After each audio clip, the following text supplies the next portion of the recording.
How did you like Mexico? I like it a lot. I was just back there. I went to Morelia to a film festival, and I'd stopped in Mexico City first because I wanted one of my sons, and my wife to see some of Mexico City, and then we drove cross country to the film festival. I love it there. Hopefully, I'll be working there again. What parts of Mexico did you go? I don't know where they took me. We were based in the city, in Mexico City, and then we would drive like an hour and a half, 2 hours sometimes, to get the locations that he wanted. So on the outskirts, so like in the suburbs, and then out like in little towns, little villages and stuff. Incredible. Yeah. How's work with Christian? He's very good. I didn't, because I didn't know his work. I had no clue about him, and I came into the project late. They were already filming, and then there was some kind of malfunction, and Michel Franco came to me. He was producing this, and asked me if I would step in and help them out, and I did.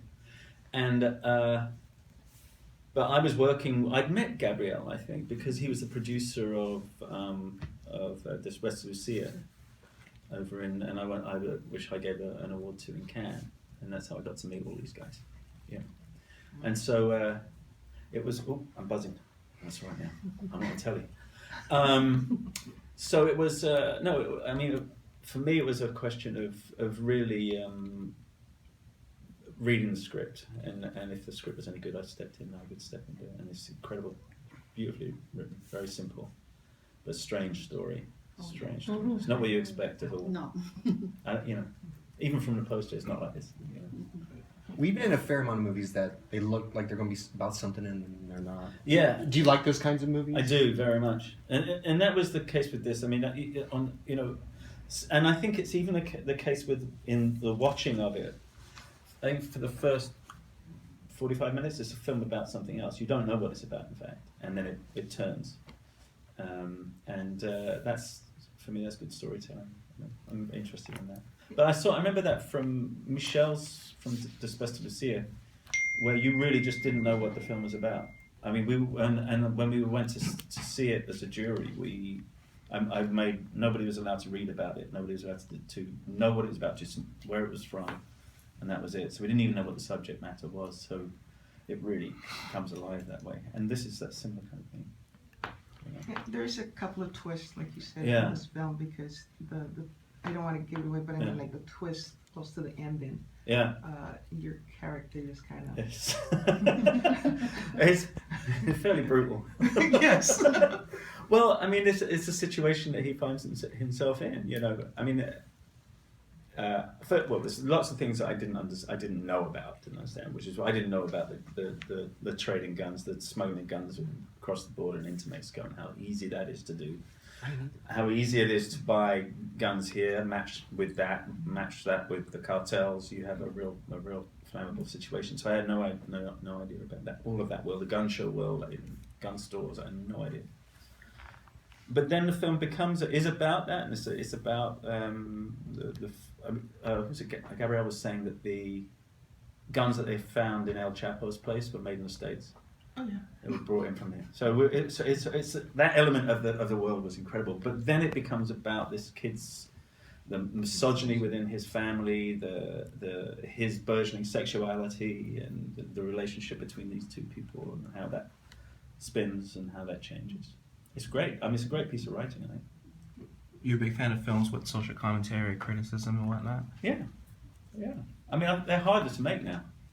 I mean, it's not that they're actually harder to make. It's harder to get them in the theatre because you've got Marvel Movie Central, and you can't get your foot in the door. So they end up on the festival circuit, and then they end up getting a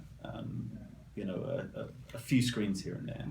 But it's very, very hard. It's a very difficult big challenge for these guys. It certainly helps to win, right? Like in Berlin, first feature in the panorama section. Yeah, it helps, but it's really the toughest element is always distribution, and it's the thing that first-time directors don't know.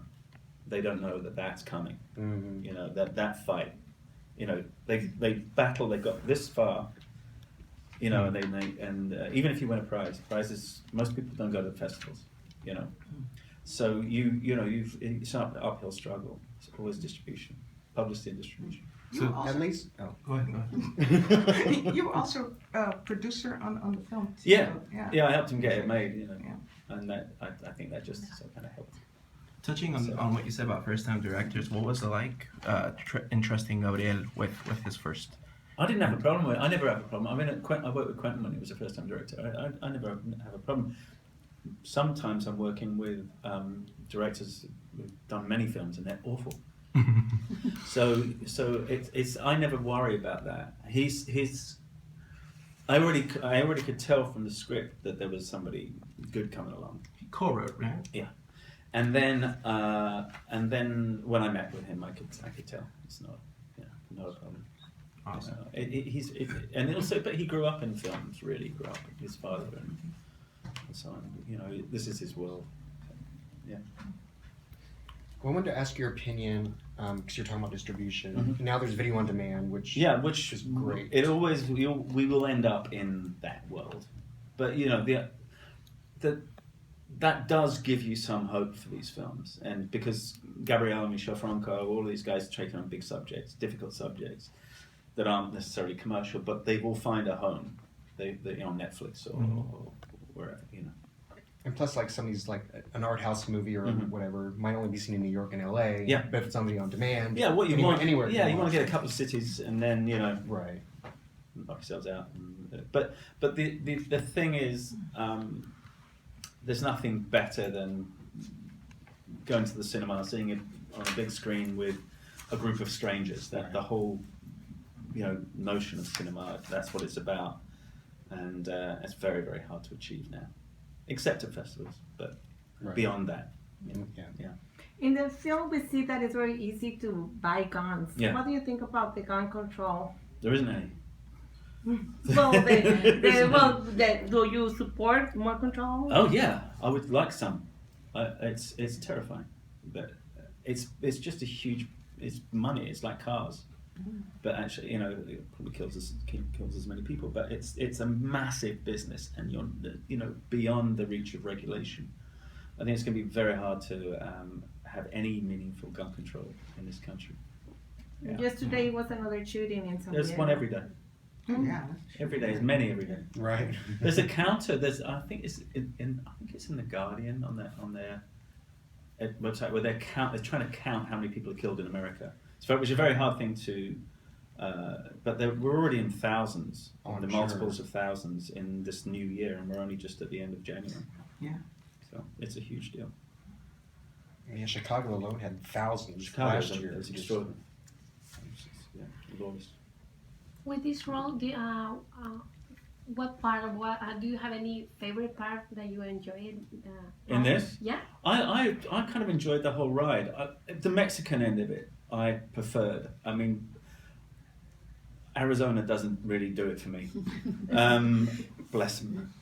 I've got family live out there, and that was nice. But I liked I didn't know Mexico apart from the tourist enclave over there, so it was a very interesting experience for me. So I loved all of that. The actual filming of it was very simple. It was very, very easy. It was all well structured, well thought out. The technicians were terrific, and we kind of moved. We had to move quite fast to make it, but it was a lot of it is just me and Christian Right. not talking. No, it was. Were you afraid, because of the reputation Mexico has? No, we've got that in London. No, we don't. Yes, I was fascinated by it. For me, it's like one of the things that acting did for me from the very beginning. I'd never been out of England, because we couldn't afford to. And then when acting happened, I got to travel. So one of the things that is one of the best things to come out of acting is seeing different countries and meeting different cultures and stuff, as much as you can, because you're kind of in a protected traveling circus when you're doing films. But even so, it was a lot of fun. I loved it there. I mean, I want to try and get back to Morelia as well. I like that festival; it's incredible, and that's where you get to see these films. Are you ready to do another film with Gabriel? Yeah, yeah. It may happen. It may well happen. Me and Michelle have been talking about his next thing. I think I'm probably just going to produce that. I'll work on that in some fashion as a producer. With Gabrielle, we've been talking since the beginning. Then, but there's also, I mean, Lorenzo now and Millas and all these people are coming up. There's this whole new wave of Latin American filmmakers that want to take on difficult topics, and that's always interesting to be involved in. So hopefully I'll work with him again. I hope so. What will be about this new film? Do you know? No, I'm not saying. I know what he's up to. I know what both of them are doing, what Michelle and Gabriel are planning. But Gabriel's in the middle of his kind of research period and starting to write. Michelle has written his first draft, is writing his second draft. And Gabriel's might be shot in America, but Michelle's is back in Mexico. So they'd be back and forth. Christian has made the round. Well, his films anyway have made the rounds in festivals. Yeah. Did you enjoy Sin Nombre, for example? Yeah, I like his work. He's very subtle. I did not know what to expect with this guy, and I've seen the stuff I've seen since working with him, and he's very, very good. He's doing a television miniseries thing right now, which sounds really, really strange. Yeah, I think he does work with Azteca in Mexico. Yeah. Yeah. Yeah. I mean, there's so much good stuff happening now. And what's next for you? Oh, blimey. I don't know. Well, actually, that's probably why my phone's buzzing. I might be going out to New York to do something, but I'm not sure if but definitely going to shoot in Scotland for London. It's going to be really difficult to do a thing that's about a serial killer that was who was in England in the 40s and 50s. It's very, very creepy. And then, but that'll be all right. We'll get through it. And then I'm going to go to. I think I'm going to Colombia to shoot a film there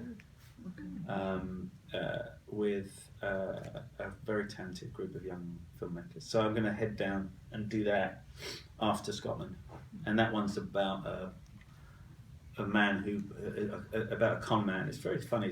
It has that kind of magical realism quality to it too.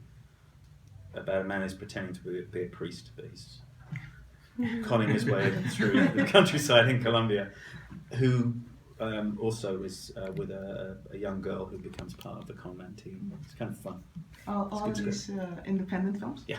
Oh, all right. Yeah. So I wanted to ask, you're part of the Quentin Tarantino family now.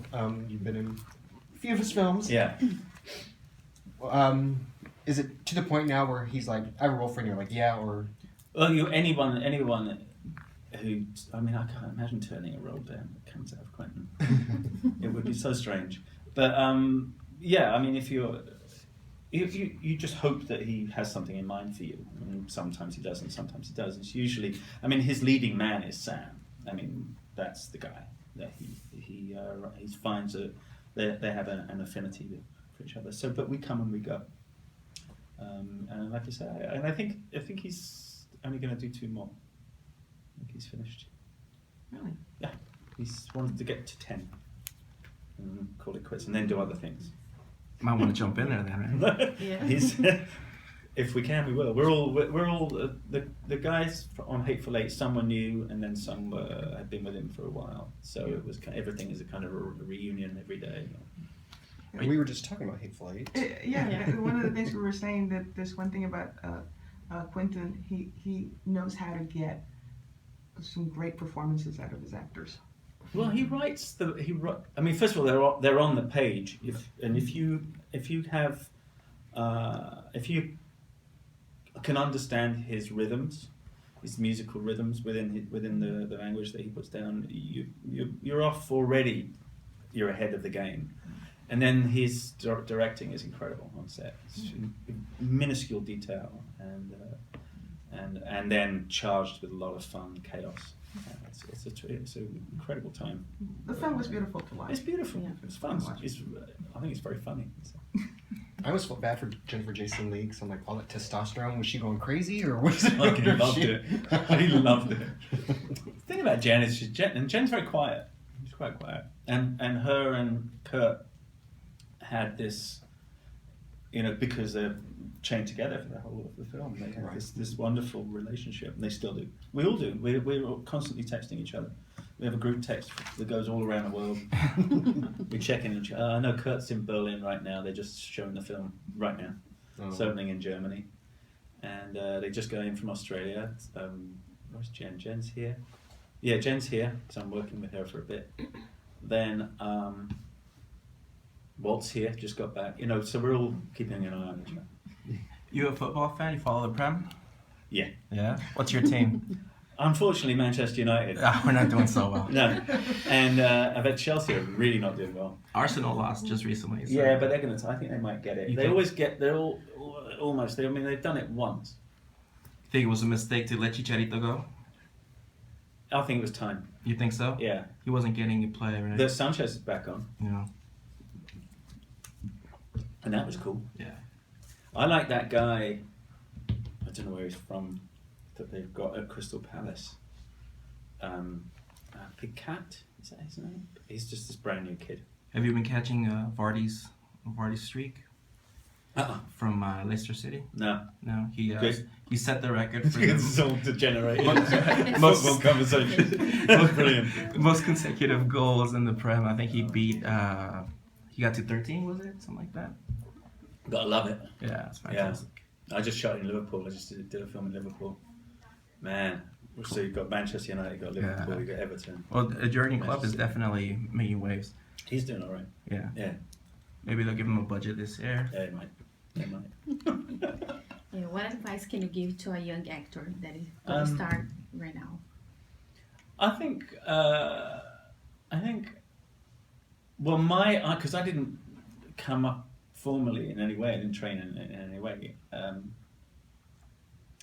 But whenever somebody said no to me, I always thought that they were wrong and I was right. And I think you do need that kind of stubbornness, and you need that kind of belligerence, and especially at the beginning, it's tough. There's not many jobs out there. Yeah. For actors, anyway, and to get to a point where you have can make a decent living, even it's very rare, very hard to do. So you have to be strong. Last question, please.